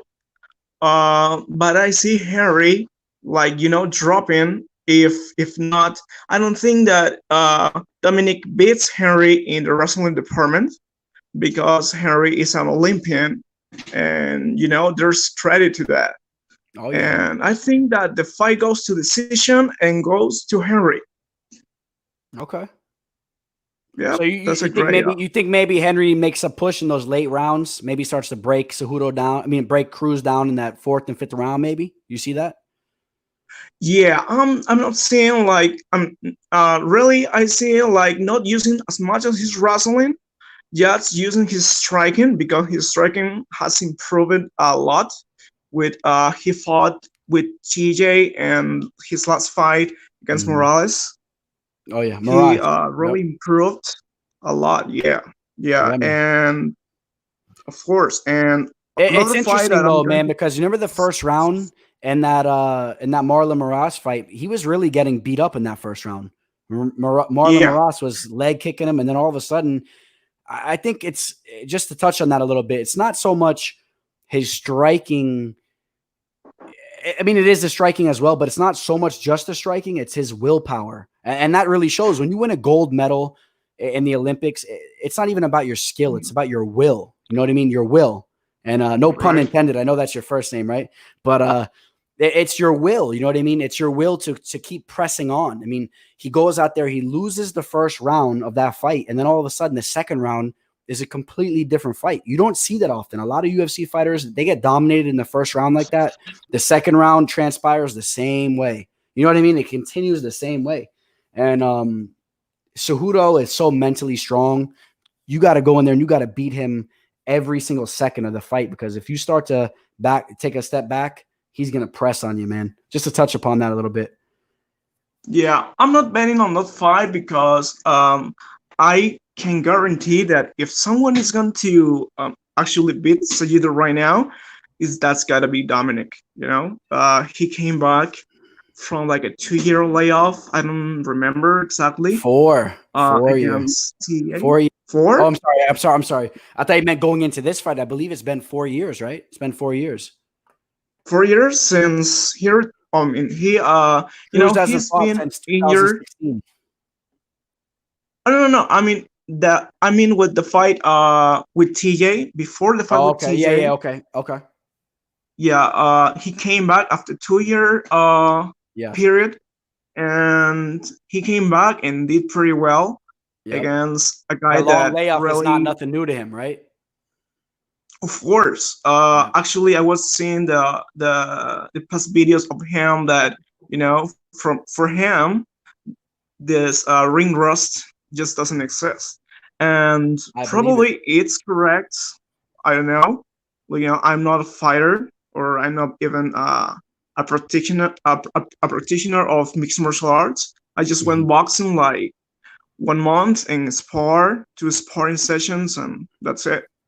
Nice. But it was really confusing to me, because if someone can pull it through this fight against Henry and took his title, it easily can be Dominic. I agree with you. Yeah. I won't be surprised in the least bit. I know some people feel really strong about Cejudo just going out there and dominating, but a lot of the points that you brought up, man, I really tend to agree with you on. I think Dominic Cruz is so professional, and a great point that you brought up. This is not Dominic Cruz's first time coming off a long layoff, 2 years, 4 years. I mean, okay, you could say it's double the time, but when you got a guy like Dominic Cruz that's so mentally strong, you see him up there, man. He's an ESPN analyst or whatever he is. He's up there talking. His fighter IQ is so high, man. The guy is he's an extremely intelligent fighter. So, and he's when you have a fighter that's extremely intelligent, they know how to they know how to structure things in their mind. Where okay, I've been out the fight game for 4 years as far as fighting inside the cage, but what difference is that compared to training and sparring with guys like Jeremy Stevens? Jeremy Stevens, who's also fighting on the card, is his main training partner. Those guys lock horns on a daily basis. And when you're locking horns with a guy like Jeremy Stevens, you know what that does to you when you're locking horns on a daily basis? You're not scared to step in there with anybody. Doesn't matter if there's people watching. In this case, the only people that are going to be watching is going to be on TV. No one's going to be there. So, I mean, he's not going to be – I think Dominic Cruz is above all that. That's my opinion on it. So, I'm a big Dominic Cruz fan. By the way, man, I met Dominic Cruz in Vegas at the Conor McGregor Khabib fight, man. I met him in the hotel lobby, and he's the coolest dude, man. I saw him where nobody was. I was running to grab a beer before the press conference started with Conor McGregor and Khabib. Remember when that whole press conference happened and Khabib left because Conor took too long? Remember that? Khabib left. And then Conor ended up doing the whole thing by himself. I saw Dominic Cruz right before that all started, and I chatted up with him, man, for a little bit in the back, and he was the coolest dude, man. When I spoke with him, he wasn't trying to get out of there. He was just like, he was ready. What's up, man? Oh, yeah. He was just chatting it up, man. Really cool dude. I have another friend of mine, too, that met him, man. Same thing. Taking pictures. Cool as hell, man. He's a really good dude. And to be honest, there's these two guys, Henry and Dominic. There's only the few guys that actually can say that they beat DA.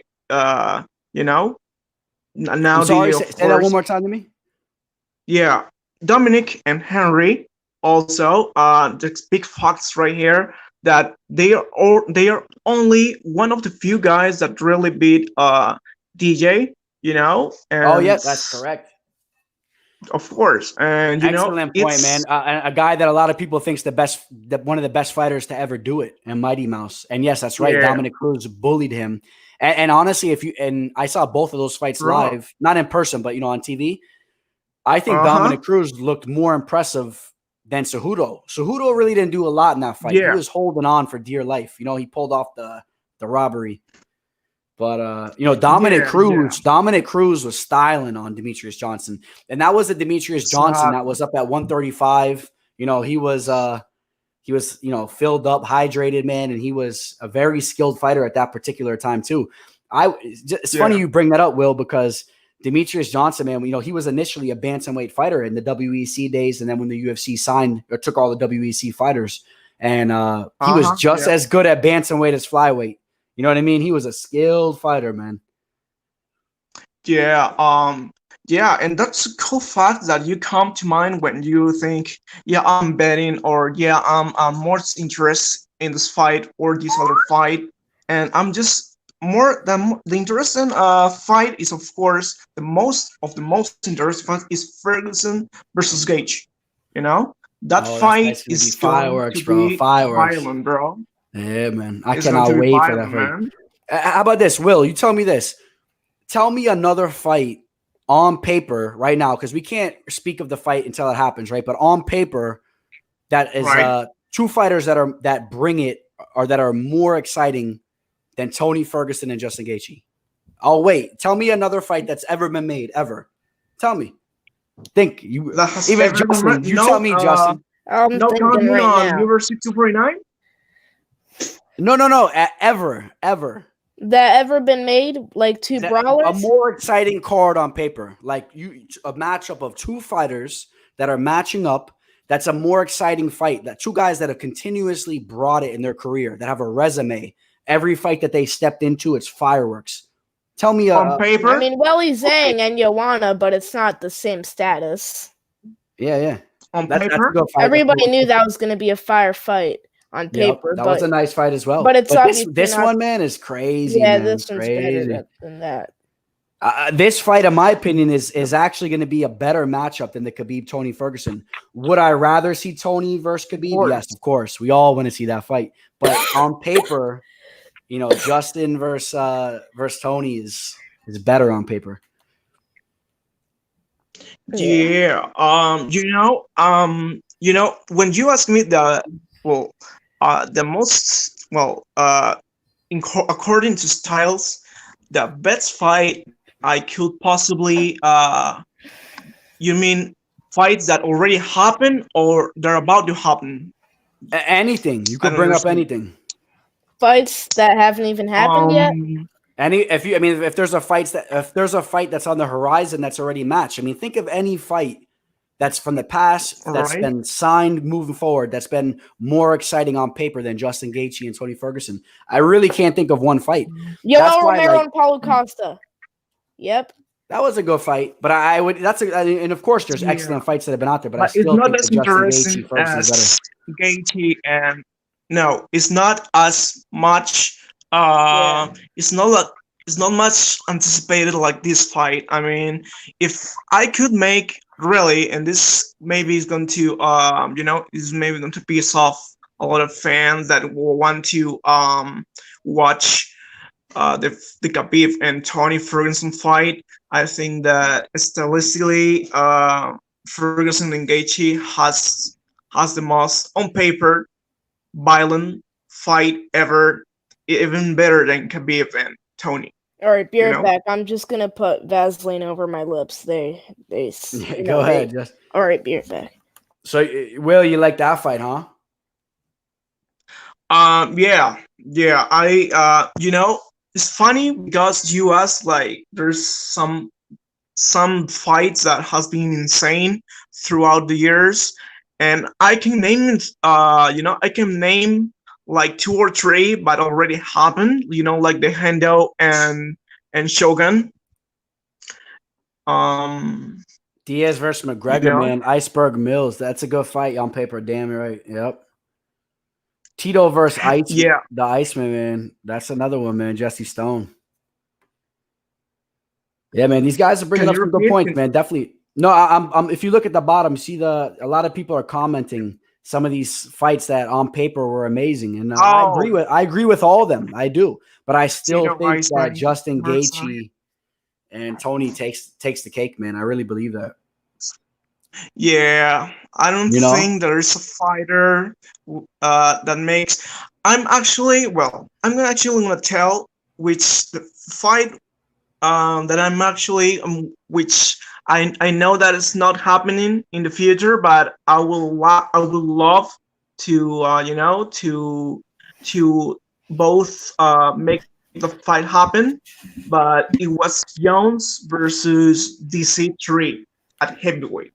That's the fight that I was looking for. Yeah, man. Last year, before obviously Miocic beat Cormier. Stipe messed that whole thing up, huh? Yeah, and that's the fight that actually I mean, for me that was bigger, in my eyes, on paper than Khabib and Conor. Not just money or pay-per-view. Just it was the it's crazy because when I start watching UFC, it was like 187, UFC 187, then watch Verdum, Velasquez, and that was the time that actually get interested in MMA, because the trash talk leading to that fight was insane. Oh yeah, the trash talk was legit. So you're a trash talk fan. I'm a big trash talk fan. Some guys don't like that, man. We got some of these guys that are a lot more old school, more traditional. I'm not like that. I'm like you, Will. I like to see the trash talk, man. I think when it comes to the fights that I most highly anticipate, it's the fights where they're going at it, man. Like even a fight like Michael Chiesa versus Kevin Lee. That was a fight, man, at the press conference. You saw that little beef they had when they ran at each other. That's a fight that when that fight took place, I couldn't wait to see that go down. What do you guys? I hated the way that fight took place. What do you guys think is going to be the most boring fight on 249? Well, the most boring. Boring? Yeah. If I had to say the most boring fight, Boring. You never probably know. the Carla You never know. Esparza, Michelle Watterson. Yeah, That's what I'm because they're thinking. both a lot of their fights go to decisions. It's a You know? Watterson. I expect Esparza to get some takedowns in that fight, and I expect her to have some And top could just time. And control to Right, win this right. decision. Yeah, that's what I I do think expect too. that. Right. Even Carlos Barros is a great fighter, but he likes to, take her opponents down, and I really think that he could really get the W this Saturday. She's a girl. Yeah. She. She. Yeah. I'm talking about Carlos Barca. Yeah. No, her wrestling's serious, man. She has some solid wrestling. She was the inaugural strawweight champion, correct? Right, strawweight. Yeah, beat Rose, Ultimate Fighter. And then who did she win the belt? Who did she beat? Rose, right? Yep. Yeah, lost it to Joanna. We all know that. Yep. There's some serious fight. I'm actually betting on this fight right here. I'm on my bookie right now, and I'm watching the odds, the props, and everything. Yeah. The other fight that is Uriah Hall against Jacare. Who do you like in that fight? Both want kickboxing because Uriah Hall has insane kicks. You know that guy that got KO'd real bad in the tough house when. That spinning heel when I kick. It think was that what was that guy's name? I'll give you his name. That guy, he was like an amateur boxer, and when he stepped in there, he thought it was a boxing match, and little did he know that he was stepping into a whole different game. And Uriah Hall, a career mixed martial artist, hit him with that heel kick. His name was Adam Sella. Yep, Adam Sella. That's right. Just looked it up. Yep, and that poor old Adam Sella, man. He never did nothing after that, man. Yeah. poor guy. Did you guys see that when it happened? You guys remember watching that show? Did you guys watch it? I don't, Justin, you probably were too young, man.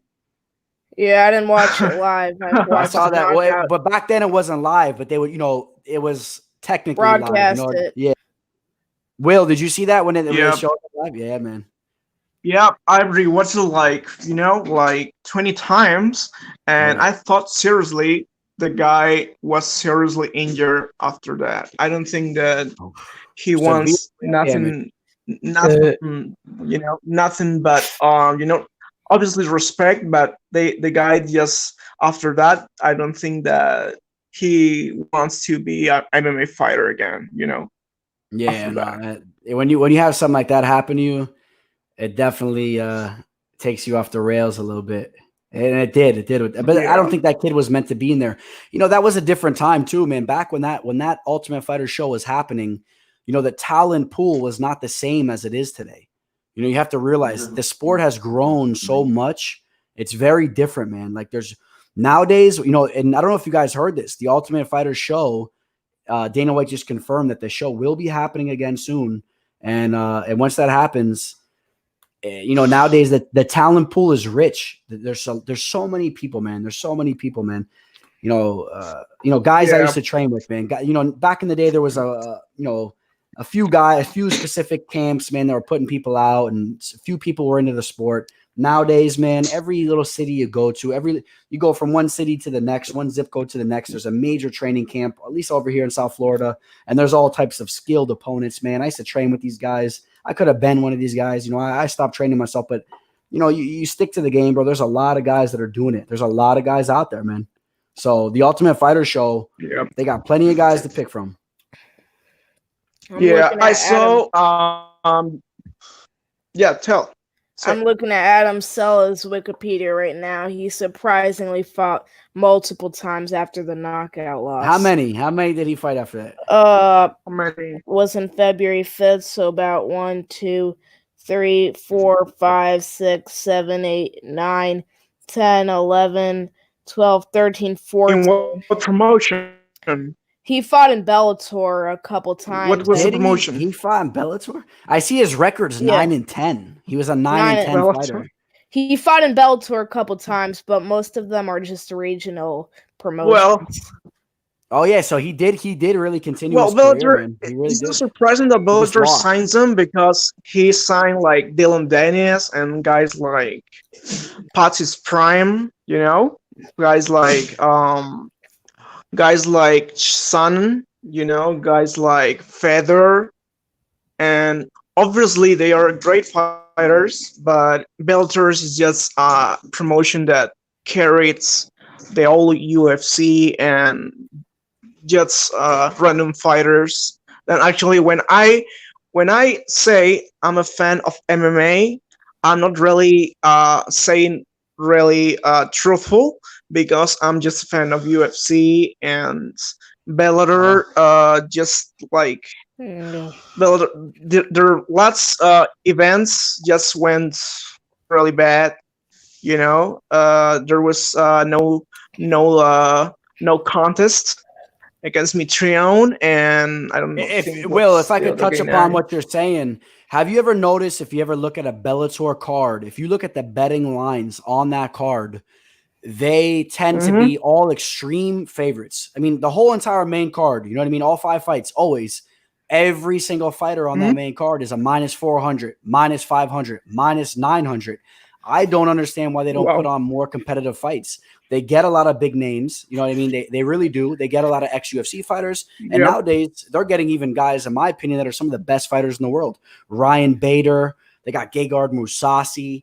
The Pitbull brothers. Both of the Pitbull brothers are top-notch, man. And the featherweight division, they'd be giving guys hell in the UFC. Don't get it twisted because they do have the talent pool there. It's just, you know, guys like Ricky Mendejas. I like him too, an up-and-comer. But it's just they don't have enough of them. I'm sorry. Yeah, great talents. I think that the most they don't have enough though. Talent. Yeah, I think that you know its promoter that it's Scott's like what is his name? Scott. What's his name? Promoter's name? Scott Coker. Scott Coker. He's the old Strike Force promoter. Promoter, exactly. And yeah, I think that his promoter is really is good, but is not good enough. You can never compare really, not even in 15 years or 20 years. I don't think that Bellator can really can come close to UFC. Really.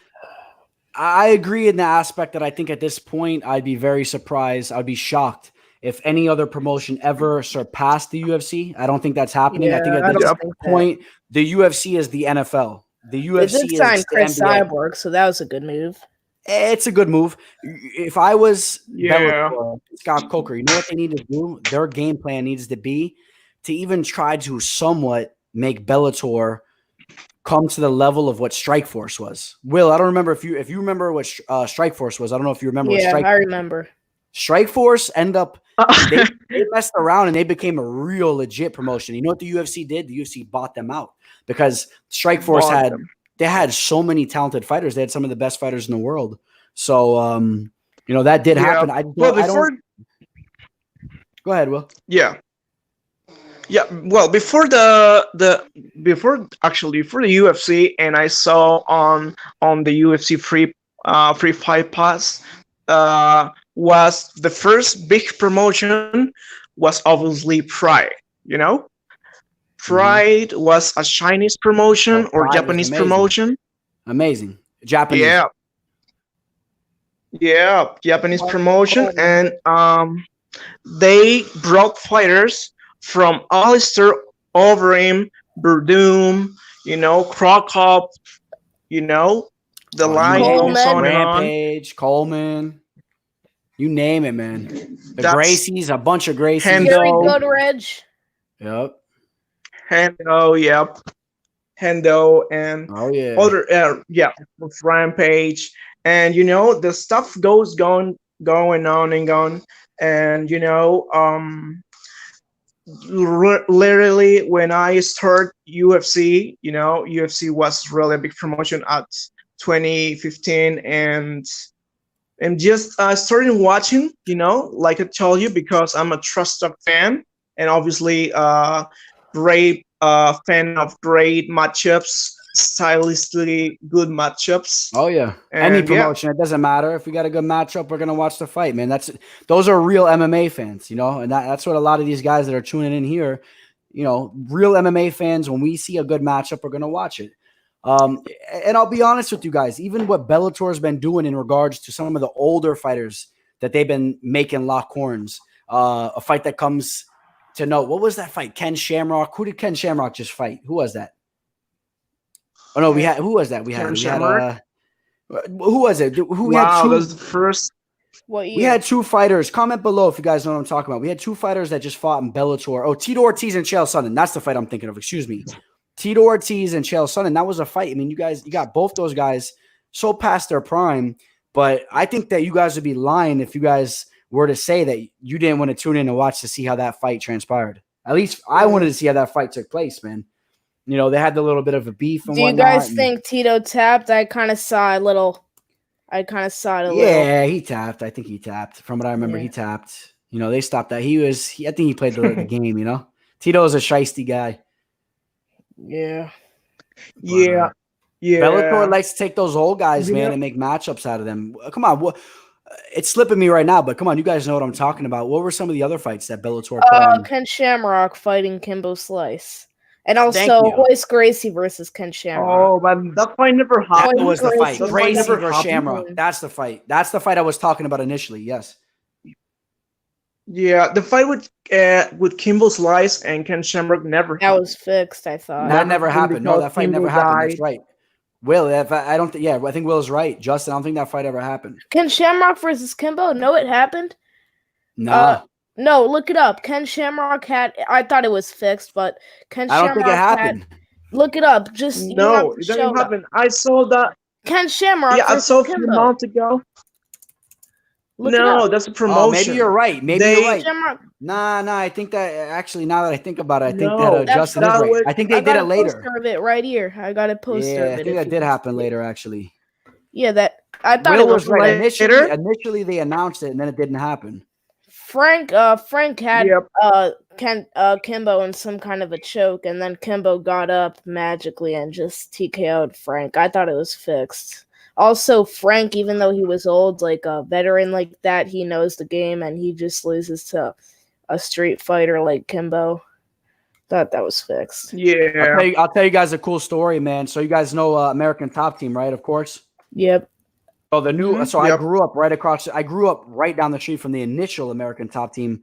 I don't know if you guys knew they built a whole new facility right down the street about 6-7 years ago, over here in down here in South Florida in Coconut Creek.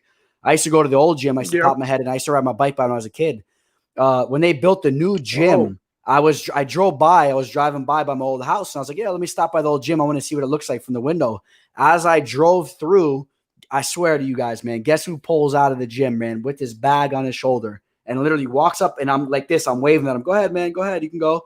Kimbo Slice, man. And he was training for his fight with Day 5000. Remember he fought Day 5000? I don't know if you guys remember that fight. Nope, I didn't see the fight. He fought Day 5000. I didn't see the fight because that was right before he passed. That was right before he passed away. And just to touch upon that, yes, the Ken Shamrock fight did happen. It did happen. Did it happen? Yeah, man. Wait, really? Hold on. I'm sorry. No. You might be right. I'm thinking. I'm looking. Hold on. Pull it up right now. We're gonna put you on the spot, Justin. Yeah, it did happen. He lost to Kimbo Slice. Yes, he did. And it was in 2015, huh? 2015. Let me check. KO by punches. Justin. Yep. That's right. He did lose that fight. They rebooked that fight. Bellator 138, June 19th, 2015. First round knockout in St. Louis. Before he passed? Of course, before he passed. Yeah, of course. Let me tell. Justin, my bad. Yeah. We did pull. If that fight did happen, I remember too. Yeah. He finished him. Fake Kimbo. Kimbo, of course, knock Shamrock. Results, yeah. Bellator 138. I thought the fight never happened. Yep. Initially, That it was didn't, my but bad. they put it together so far down the line. You know, it's almost expected that you would forget about it. You know what I mean? They were too shell of themselves, but they did put it together. Well, good for him. But really, what's a sad time when Kimbo passed away. But well, that's something we maybe talk about another day. We'll continue with these few fights that I have here, which I'm actually I think that they are getting a little underestimated, like Stephens in Qatar. You know, I have Qatar Kelvin Qatar for the win. You know, I got money on him too on a straight bet here on my bookie. I have Qatar by decision. Yeah, I think I think he wins the decision. Stephens is a hard put out, man. He doesn't get finished easily, so yeah. I wouldn't be shocked though. I mean, I maybe I wouldn't say shocked. I would be somewhat surprised if Stephens gets that knockout. Stephens gets that KO. He definitely has the capabilities to do it. If he did do it, I mean, I'd be jumping out of my seat. I'd be somewhat surprised. But at the end of the day, I guess you got to realize he's a guy that could do that at any time, and he can knock anybody out. If anybody wants to get in the chat, man, it's posted below. You click that link. You hop in the lobby, man. I'll bring you guys in, man. Anybody that wants to get in the chat, man, all 10 of you guys right now watching live, hop in. If anybody wants to come on, you guys are more than welcome. Jesse Stone, any of you guys, man, in the clinch. Quincy, Carlos, Ian, all you guys, man. But other than that, bro. Man. Yeah, and well, the fight just it's going to be a hell of a good card, UFC 249, and just like 5 days later, we got Smith versus Teixeira, which is actually a great fight. Also, solid cards coming up, man. And again, man, you guys, I'm gonna be putting out my breakdown videos for those cards coming up here shortly. For anyone that's waiting for those to come out, they'll be coming out very shortly. So. Of course, bro. Really, the last fight I thought that you bet on, you won, and I lost. I don't know why. Because I think of Walker. The last fight in Brazil with you pick. I had 3 plays in that card. I had Charles Oliveira. Big. He was the underdog. I had Gilbert Burns, very big. And then I also had I lost my other play. I took the jiu-jitsu specialist. You guys know what I'm talking about in the flyweight division. What's his name?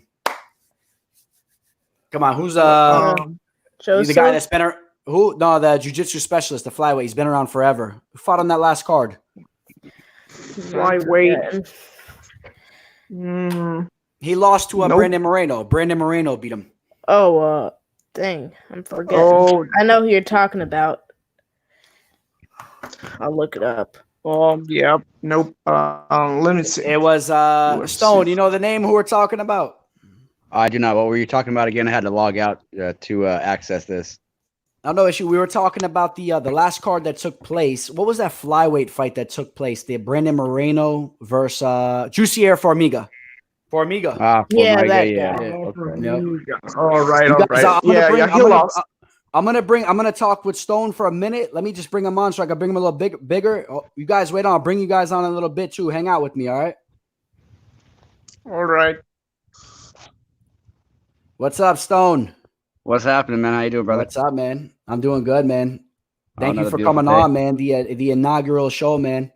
MMA live discussion, man. Every Thursday, this is gonna be going down at 8:00, man. So okay, right on. Oh yeah, just over here sipping on my brew.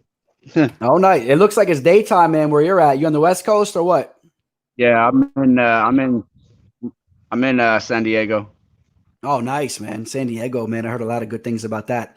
I never made it out there yet, man. I've been to Cali, but I started from like the Los Angeles area. I've driven the whole coast, man. But San Diego, I hear a lot of good things about. You guys lost your team, though, huh? Yeah, it's not too down here. Nice weather. Yeah. It's a little warm.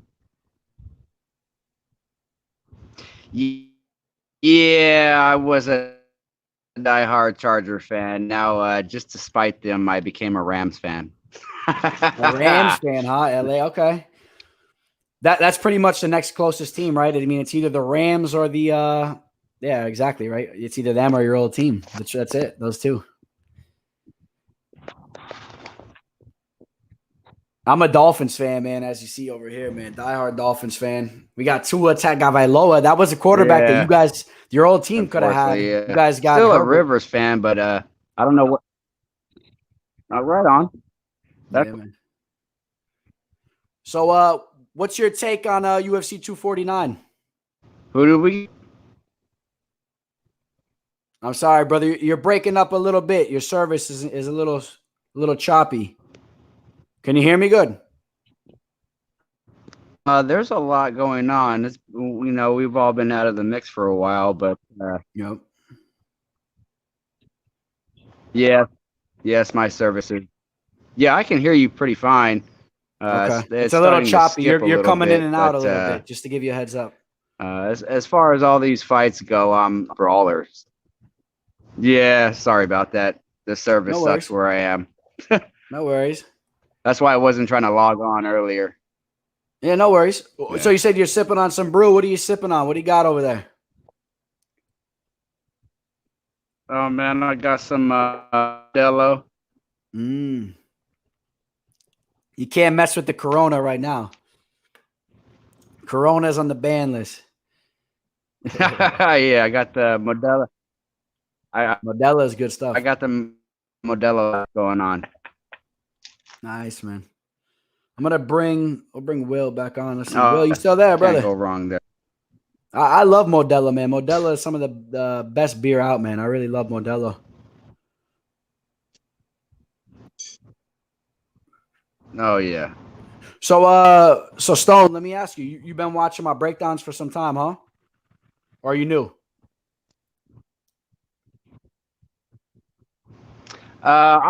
I've been following you on Instagram for like the last maybe 6 or 8 months or so, something like that. Okay. I appreciate you, man, watching.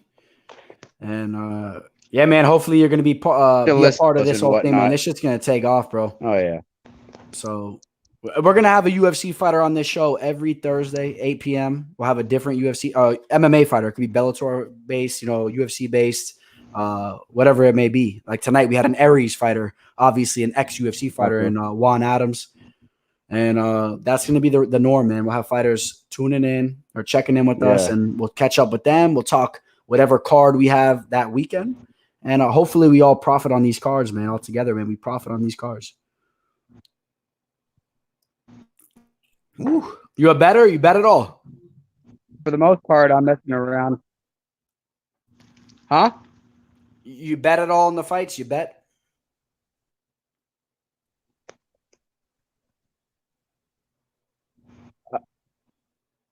Yes, I do. Not through like books, mess around on DraftKings. I do pretty well, actually. Yeah, man. Good stuff. Good stuff. Well, yeah, man. Anything you want to talk about in regards to UFC 249 or anything in regards to anything mixed martial arts related? Any questions you got?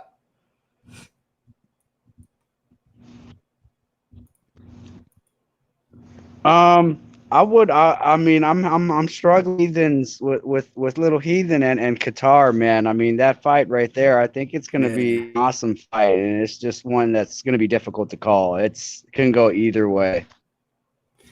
That's a fight, man. I'm super excited for it too, man. That's a fight that really just like it shows you what kind of card that we're dealing with. You know what I mean? You got fights like that are just under the radar.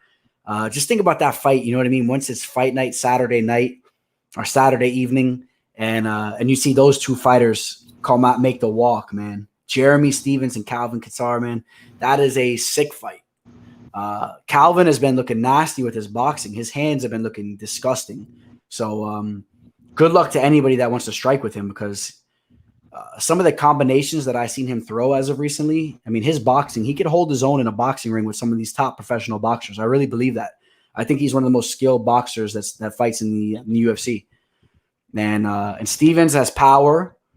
but he's not as fluid. But, Stevens can still clip him with something and put him to sleep, maybe, but, of course, it's always possible. But I take Calvin to win the fight. Yeah. I think Calvin wins that fight. But the line is high. So shout out to anybody that's taking Stevens. You know what I mean? Screenshot those bet slips and have them ready to go next Thursday. I got. You got yours printed? I got Calvin taking that one too, but it could definitely be Jeremy Stevens if he closes that distance and gets him with a clean. I don't have one per se for that. Just my DraftKings lineup. I can put my lineup on there. Yeah, man, have it ready. Hey, if you hit big, man, I mean, I got bring it next week. Though, who do that? You pick 6 fighters. I got Ferguson. I got Ferguson, of course. Got Ngannou. Even though that one is going to be. It can go either way as well. I just think it's just has way more endurance and can definitely get around whatever Rosen set for him. We're saying the Watterson fight is going to be slow and sloppy, but I think the Karate Hottie can pull one out again. She could. Just to avoid the takedowns. I was going for who was I going for before, and then I ended up changing that to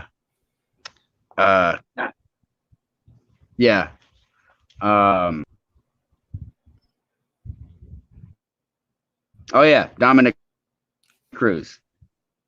That one right there, Cruz. You bounced off of Cruz? Cejudo. You're back on Cejudo? That's going to be another good fight right there, but of course I'm picking Cruz.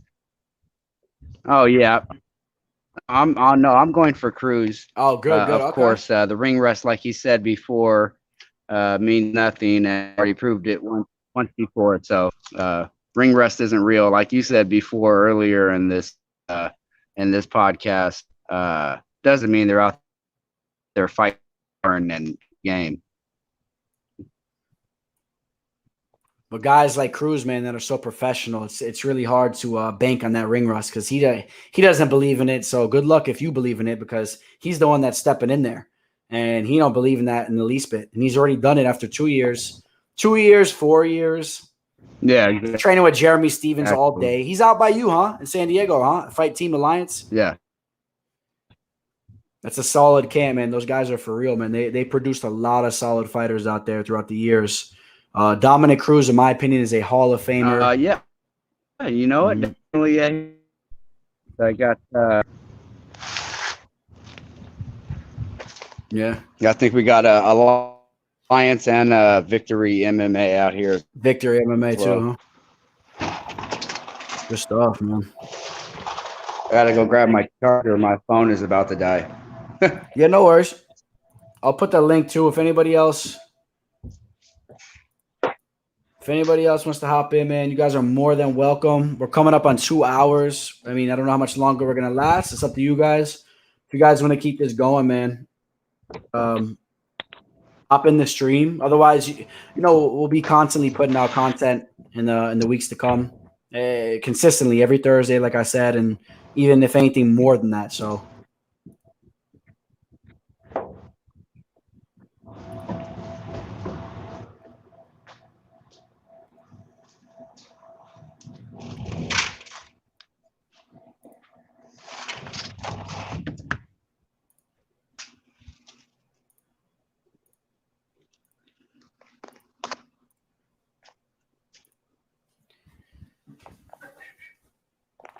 Well, all right, guys. I think I lost your video feed.